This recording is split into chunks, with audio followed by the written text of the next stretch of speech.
Tumbuhan lumut dibedakan menjadi 3. Yang pertama adalah lumut hati, yang kedua adalah lumut tanduk, yang ketiga adalah lumut daun.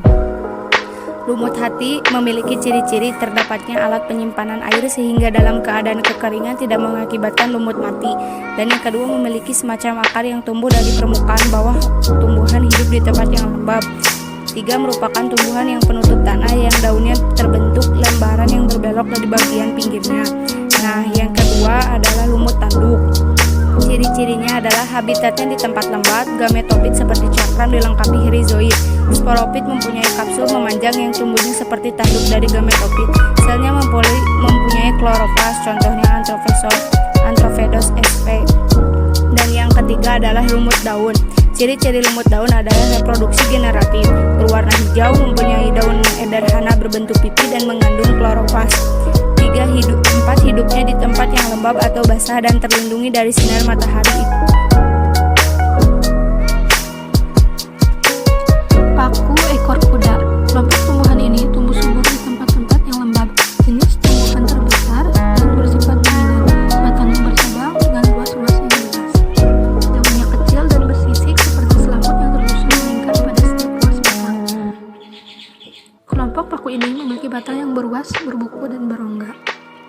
Pada ujung batangnya umumnya ditemui sporopil atau bagian penghasil spora yang membentuk kerucut, sehingga mirip dengan ekor kuda yang masih hidup dan banyak ditemukan di Indonesia antara lain Equisetum ebile dan Equisetum ranocicium dan Equisetum arpens. Sporangiumnya melekat pada sporopil yang berbentuk perisai dan bertangkai. Sporopil tersusun menjadi strongylos yang letaknya di ujung percabangan. Paku purba. Tumbuhan ini banyak yang telah menjadi fosil dan termasuk ke dalam tingkat yang rendah.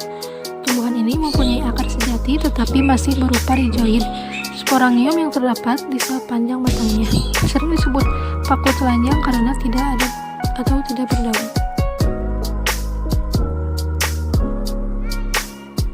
Paku sejati atau Pterophyta. Kelompok tumbuhan paku ini merupakan tumbuhan paku yang sebenarnya. Tumbuhan ini bersifat higrofit, banyak tumbuh di tempat-tempat yang teduh dan lembab. Memiliki ukuran tumbuh yang bervariasi mulai dari yang kecil hingga yang tinggi menjulang seperti pohon.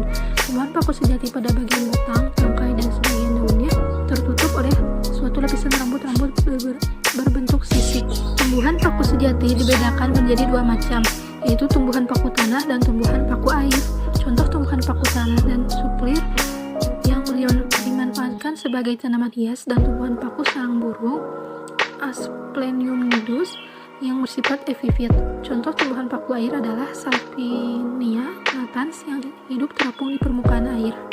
Azolla pinnata yang sering terlihat menutupi sawah-sawah di Asia dan Indonesia, dan semanggi yang bertangkai panjang dengan helaian daun yang biasanya berbelah 2 atau 4. Lycopodiophyta, paku kawat atau paku rambut, yaitu sporopit sudah memiliki akar, batang, dan daun. Tumbuhan paku ini berupa tumbuhan yang menjalar di permukaan tanah, memiliki batang kecil dengan bercabangan menggarpu atau dikotonomi. Daun umumnya banyak, berukuran kecil, tersusun dalam lingkaran spiral atau berhadap-hadapan. Sporangium yang dihasilkan tunggal terletak pada ketiak daun.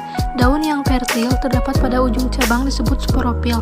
Kumpulan sporopil disebut strobilus, yaitu struktur penghasil spora yang menyerupai kerucut. Contoh tumbuhan paku khasnya adalah Lycopodium, paku kawat, dan Selanginella pakurana. Yang terpenting dan terbesar. Banyak tumbuhan budidaya penting termasuk dalam suku ini dengan bermacam-macam kegunaan. Biji, buah atau polong, bunga, kulit kayu, batang, daun, umbi hingga akarnya digunakan manusia. Bahan makanan, minuman, bumbu masak, zat pewarna, pupuk hijau, pakan ternak, bahan pengobatan hingga racun dihasilkan oleh anggota-anggotanya. Semua tumbuhan anggota suku ini memiliki satu kesamaan yang jelas, buahnya berupa polong. Suku terong-terongan atau Solanaceae adalah salah satu suku tumbuhan berbunga. Suku ini memiliki nilai ekonomi cukup tinggi bagi kepentingan manusia. Beberapa anggotanya seperti kentang, tomat, serta cabai menjadi bagian utama bahan pangan manusia di berbagai belahan dunia. Beberapa sayuran lainnya seperti terung dan rantin atau lenca juga menjadi bagian menu pula. Tembakau adalah tanaman budidaya penting yang daunnya dimanfaatkan sebagai bahan baku industri rokok dan cerutu. Euphorbiaceae atau suku jarak-jarakan. Kelompok tumbuhan ini juga disebut sering suku getah-getahan.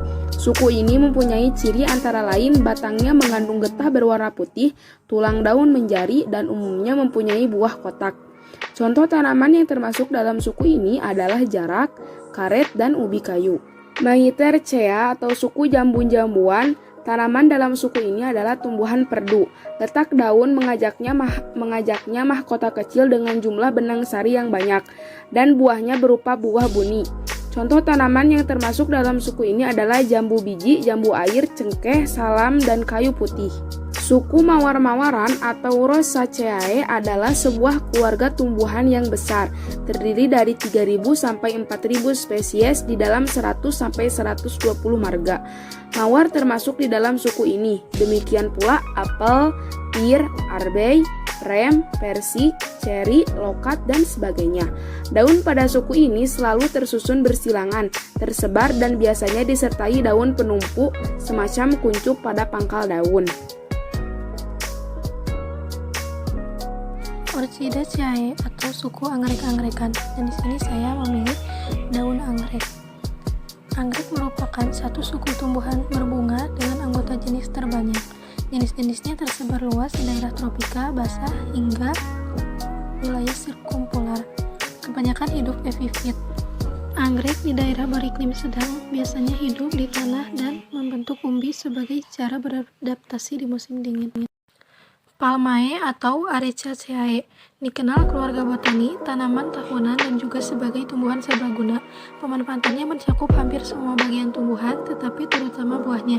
Suku ini dulu dikenal sebagai Palmae dan mencakup tumbuhan yang disebut palma atau palem.